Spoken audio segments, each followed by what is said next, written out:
Rablat trafiği kapatmıyorlar. Bir tane daha canavar var.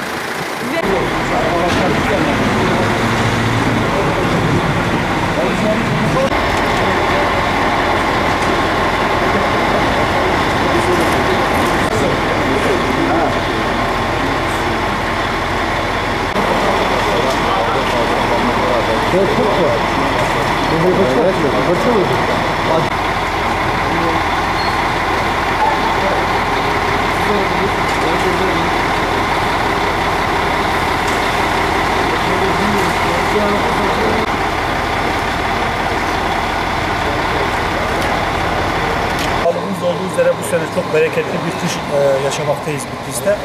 Geçen seneye nazaran bu sene oldukça kar yağdı. Şu anda yaklaşık 4 metre civarında şehir merkezinde bir kar bulunmaktadır. Tabii bu karı temizlerken belediye ekipleri olarak 7/24 esasına göre sürekli ekiplerimiz sahadalar. Karla mücadele ekipleri yoğun kar yağışından sonra özellikle yol ve güzergahlar açılmakta.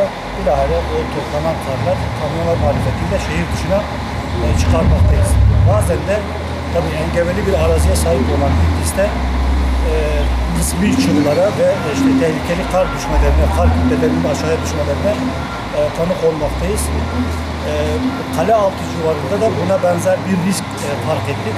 Şu anda da kale altıyla, kalenin etekleriyle çarşı arasındaki yamaçta gördüğünüz gibi düşme tehlikesi olan karları biz kontrollü bir şekilde profesyonel bir dağcılık ekibi, Adi Cevaz'da konumlu bir dağcılık ekibinden destek alarak itfaiye ekiplerimizle beraber kontrollü bir şekilde herhangi bir can ve mal kaybına mahal vermemek için karları indirmekteyiz.